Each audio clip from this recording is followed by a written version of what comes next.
Coucou vous, j'espère que vous allez bien. On se retrouve aujourd'hui dans la même tenue dans laquelle j'ai terminé mon vlog précédent parce que les choses font que. Aujourd'hui on est le 4 juillet 2022, on est lundi. J'ai passé une journée un petit peu difficile parce que mon week-end a été ultra chargé. Ce week-end j'espère que je vous aurai mis quelques petits morceaux de vidéos. J'en ai notamment une de la table que je trouve très cool. Mais on s'est fiancé avec mon fiancé. Du coup, c'était très chouette. En fait, on a fait une grande fête avec tous nos proches et enfin tous nos proches, nos proches très proches, nos amis et enfin quelques amis surtout parce qu'on pouvait pas inviter tout le monde et que on a tout organisé nous-mêmes. Et je pense que c'est ce qui fait que j'ai l'air extrêmement fatiguée et que je le suis. Alors, ça n'est pas du tout qu'une impression, je suis aussi extrêmement fatiguée. Donc désolée d'avance si ce début de vlog est un petit peu vaseux. Je fais avec les moyens du bord et avec l'énergie que j'ai encore. Donc pour vous introduire ce vlog, sachez que au mois de juin, vous le savez sans doute si vous avez vu le vlog, j'ai commencé la 7e fonction du langage. C'est écrit par Laurent Binet, c'est publié chez Grasset. Et alors le début a été un petit peu compliqué, là la suite me plaît un petit peu plus, mais je me pose vraiment la question de est-ce que je suis dans ce mood là, est-ce que j'ai vraiment envie de lire ça maintenant? Et je suis pas sûre, du coup je pense que je vais le mettre un petit peu en pause, va falloir juste que je renouvelle mon emprunt à la médiathèque. Et je pense que je vais lire un petit jeunesse, mais genre un petit jeunesse tranquillou. Et celui qui me fait envie, ça me permet aussi de l'introduire, c'est Une sirène de poche de Florence Medina. C'est publié chez Pulp Fiction. Ce qui va me faire une pause parce qu'en fait j'ai tellement accumulé de stress, de plein de choses d'organisation, etc. depuis que, pour mes fiançailles du week-end dernier, et que en fait ça fait plein de week-ends que je suis pas chez moi et c'était très cool, mais en fait je suis éclatée. En fait j'ai besoin de lire quelque chose qui me détend vraiment, qui n'est pas une enquête, qui n'est pas un livre de littérature générale qui est un petit peu trop complexe où vraiment faut être réveillé en fait quand on le lit. Pas que il faut pas être réveillé, mais bref, ça demande pas autant d'investissement émotionnel et intellectuel. Donc du coup, je pense que je vais lire celui-ci. Je sais pas si je vous l'ai montré, mais au mois de juin, j'ai aussi reçu Jefferson, fait de son mieux, de Jean-Claude Monleva. C'est le nouveau roman dans la série de Jefferson. C'est publié chez Gallimard Jeunesse et typiquement c'est aussi le genre de livre que je pourrais et voudrais lire en ce moment. Donc je pense que le mois de juillet va être un petit peu chaotique au niveau des lectures parce que comme je pars en vacances et que je suis en avion et que j'ai pas le droit à beaucoup de trucs, clairement je vais ressusciter ma liseuse qui est pleine de poussière, hein. Alors le manuel d'Épictète, c'est pas moi qui le lis, hein. Mais je pense que je vais redécouvrir un petit peu ce qu'il y a sur cette liseuse, très clairement. Et puis voilà, vous verrez bien ce que ça donne. J'espère vraiment que ce mois de juillet vous plaira et que le concept vous plaît toujours autant. Comme là les 2 prochains week-ends je suis enfin chez moi, je vais peut-être filmer un bookshelf tour, ce serait chouette. Et puis j'ai plein d'autres choses à faire, j'espère que ça vous plaira. Surtout le mois de juillet va être le mois en partie de mes vacances et du coup je vous emmène avec moi en Écosse. Et j'espère que ce sera chouette. Sur ce bon vlog, profitez-en bien, je vous fais de gros bisous et puis à tout de suite dans la suite.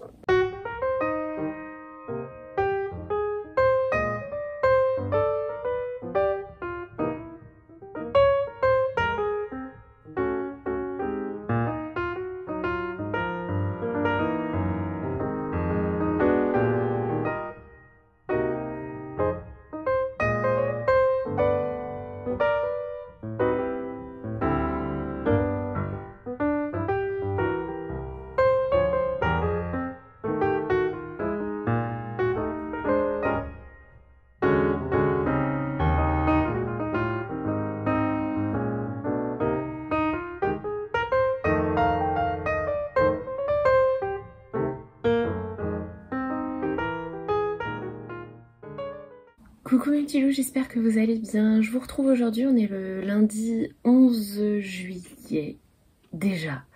Le temps passe beaucoup trop vite et je vous ai pas beaucoup filmé pour l'instant ce mois-ci puisque la semaine dernière, je vous l'avais un petit peu expliqué, c'était ma semaine après mes fiançailles, en fait entre le boulot qui me prend beaucoup de temps et d'énergie et le côté perso avec ses fiançailles qui m'avait pris aussi beaucoup de temps et d'énergie, et j'étais juste épuisée, donc ça a été une semaine assez tranquille où j'ai surtout beaucoup dormi.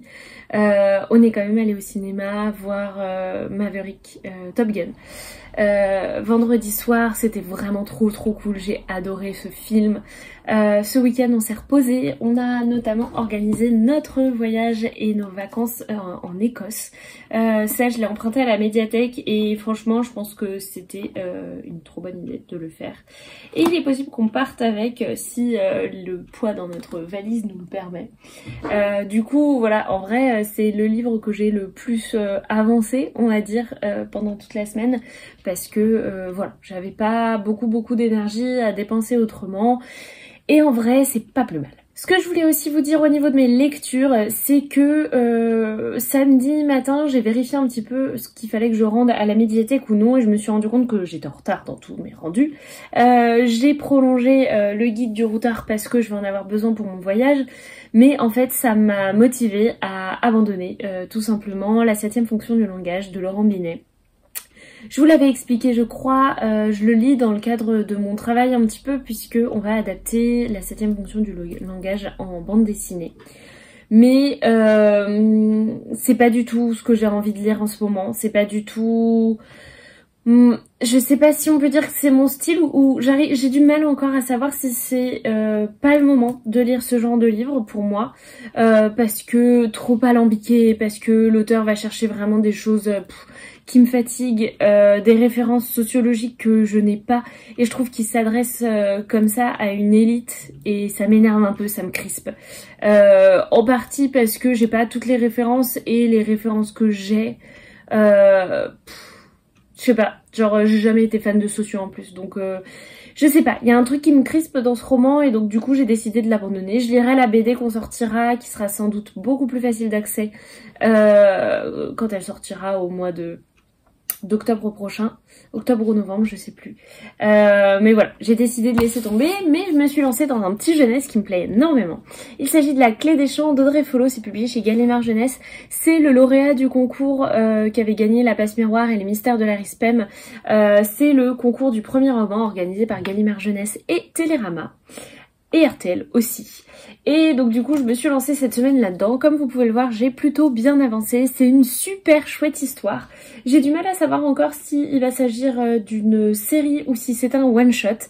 Mais on va y découvrir Robin, qui est issue d'une famille de voleurs. Mais malheureusement, elle n'est pas très douée en vol. Alors qu'elle a eu 2 frères et sœurs extrêmement doués avant elle. Donc c'est d'autant plus difficile de passer derrière. Sauf que son initiation approche et que elle est quand même assez mal barrée. Donc ses parents vont l'envoyer dans une école de voleurs. Et voilà ce que je peux vous en dire. C'est un petit roman jeunesse bien écrit. Je trouve l'idée vraiment très originale. Robin me plaît vraiment énormément. Il y a beaucoup de personnages, il y a beaucoup de choses qui se passent, il y a beaucoup de rebondissements aussi. C'est vraiment une très chouette lecture et j'ai hâte de voir où est-ce que ça va nous mener, notamment parce que je ne sais pas du tout si on va réussir à résoudre l'énigme de ce tome, qui est l'énigme de la clé des champs, qui est le titre du livre, ou si on aura une suite après.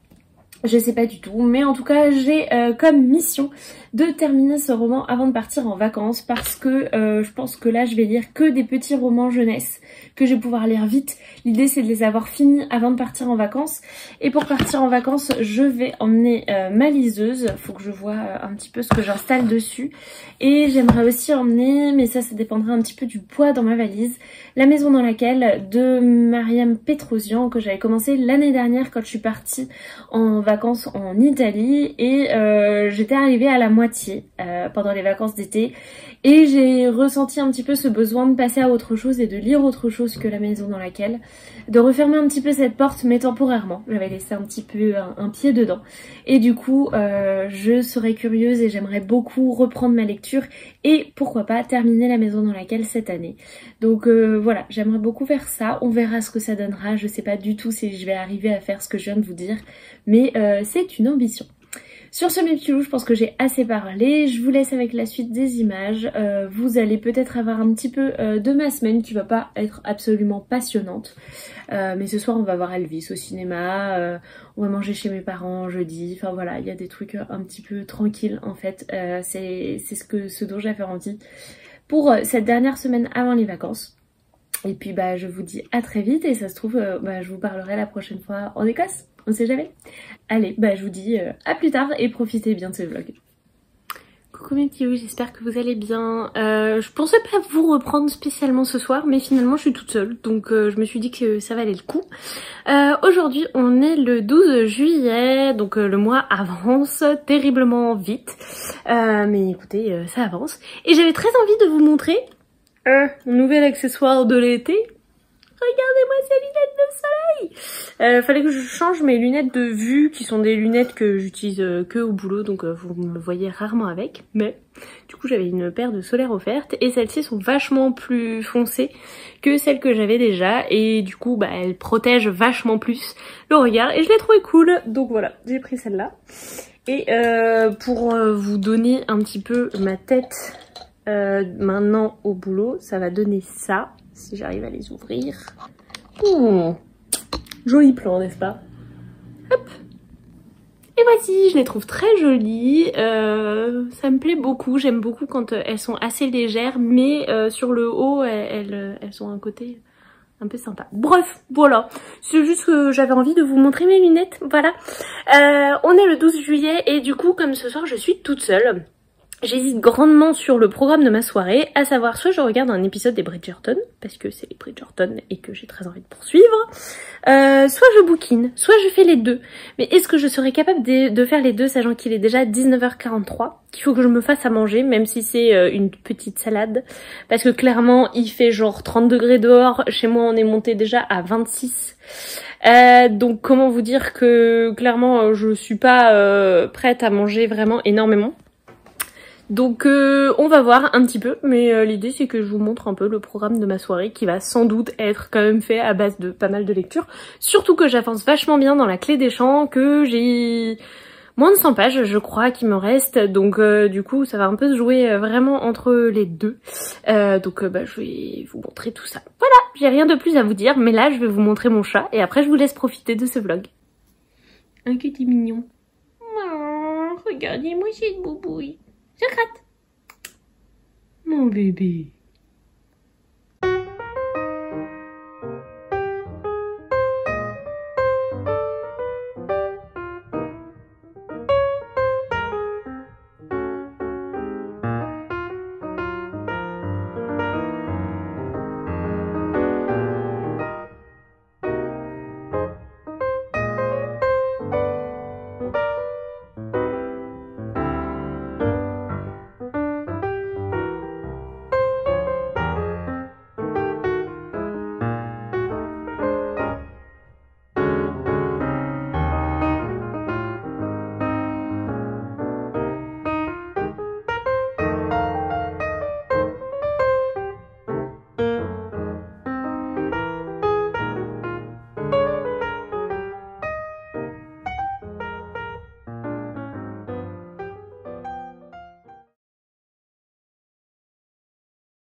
Coucou mes petits loups, j'espère que vous allez bien. Je suis désolée pour ma tête rouge, mais l'éclairage c'est pas trop ça, je gère pas du tout.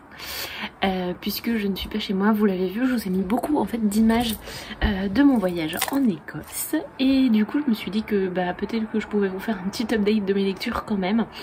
Puisque ça fait je crois un long moment que je vous en ai pas fait. Pour tout vous dire, je ne sais même plus à quel bouquin je m'en étais arrêtée.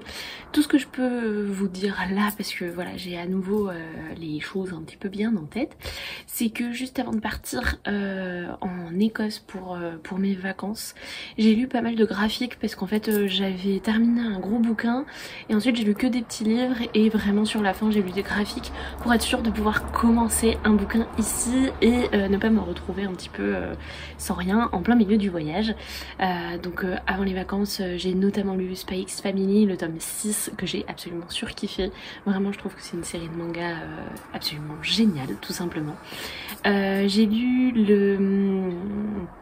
la baleine bibliothèque chez une amie quand on a perdu nos clés avec mon mec et qu'on s'est retrouvé un petit peu chez ma pote en attendant qu'on puisse rentrer chez nous puis changer la serrure et compagnie, enfin bref une aventure. Je ne vous recommande pas de perdre vos clés, c'est vraiment chiant.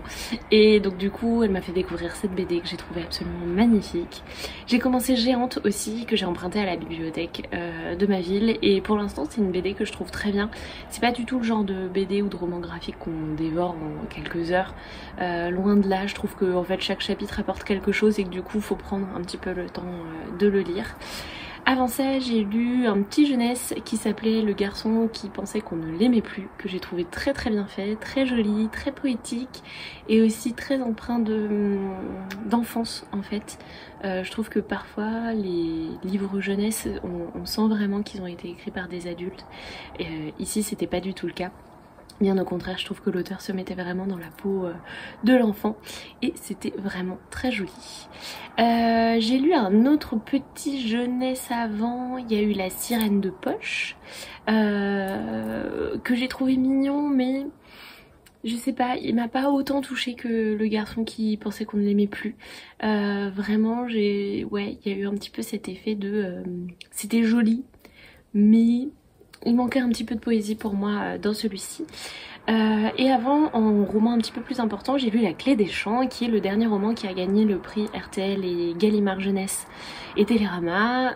C'est le prix qui avait remporté la passe miroir, etc. Ici, clairement, on n'est pas sur le niveau de la passe miroir. Cependant, j'ai trouvé que c'était un one-shot qui était très bien fait, qui nous faisait découvrir un monde. En fait c'est le nôtre mais version voleur en fait, et on se rend compte que des voleurs l'autrice elle a réussi à tirer vraiment le fil et on a différents métiers, on a une école pour ça, etc. Enfin c'était vraiment très très bien fait et honnêtement j'ai beaucoup apprécié ma lecture. Même si c'est pas un coup de cœur intersidéral au niveau de la passe miroir parce que vraiment celui-ci n'a pas de comparatif. Et donc comme je vous le disais, donc j'ai terminé toutes ces lectures sauf Géante mais ça c'est pas très grave avant de partir. Et j'ai hésité très longtemps. En fait je devais prendre uniquement ma liseuse pour partir en Écosse parce qu'on n'a pas énormément de poids dans nos bagages, etc. Et franchement en vrai au dernier moment je me suis dit non mais je vais pas y arriver, je vais pas arriver à lire sur ma liseuse parce que j'ai des classiques dessus et j'ai des bouquins qu'en fait je voudrais plus lire, que j'avais récupéré gratuitement sur des opérations Milady ou des choses comme ça. Et du coup je me suis mise devant ma bibliothèque et je me suis dit bon vas-y prends un poche. Et mon choix s'est laissé porté vers le cercle littéraire des amateurs d'épluchures de patates. C'est écrit par Marie-Anne Schaffer et Annie Barrows, c'est publié chez 10-18. Celui-ci je l'avais trouvé dans une boîte à livres et vraiment je suis très très heureuse d'avoir commencé cette lecture. On n'est pas dans l'Écosse mais on est quand même en Angleterre et je sais pas, ça me fait un petit quelque chose de lire ça ici. Ça se lit très bien, ça se lit très vite parce que c'est des lettres et donc du coup à chaque fois on lit une lettre et puis on se dit oh allez lisons la suivante, on verra bien ce que ça donne. C'est l'histoire d'une jeune écrivaine qui a écrit des articles de presse en fait pendant la guerre enfin surtout un peu humoristique pour essayer de tourner en ridicule un petit peu toute la situation des Britanniques pendant la Seconde Guerre mondiale. Et de fil en aiguille, elle va être mise en relation avec des habitants de Guernesey, qui sont des îles anglo-normandes qui ont été occupées pendant la Seconde Guerre mondiale. Et peut-être qu'elle va décider d'en écrire un livre, d'en faire quelque chose. Bref, elle va vraiment s'attacher à ces gens qui faisaient partie du cercle littéraire des amateurs de tourtes aux épluchures de patates. Le titre a été un petit peu raccourci. En tout cas, c'est une très très bonne lecture que je suis ravie d'avoir emmenée ici parce que vraiment, c'est pile ce qu'il me fallait. Et il y a tout de même un personnage qui habite en Écosse, pas très loin d'Oban, où on a fait un petit arrêt. Donc je trouve ça assez sympa et je passe un très bon moment de lecture. Voilà mes petits bouts, c'était tout ce que j'avais à vous dire pour le moment. Le vlog va un petit peu continuer, mais pas tant que ça, puisque le 28, on est le 27 ou le 28 juillet, on rentre demain et bah le mois de juillet va très vite se terminer. Même si ce vlog vous l'aurez sans doute à la mi-août, pas avant, mais voilà. Je vous souhaite une bonne suite de vlog et puis bah profitez des prochaines images puisque aujourd'hui on va à Édimbourg.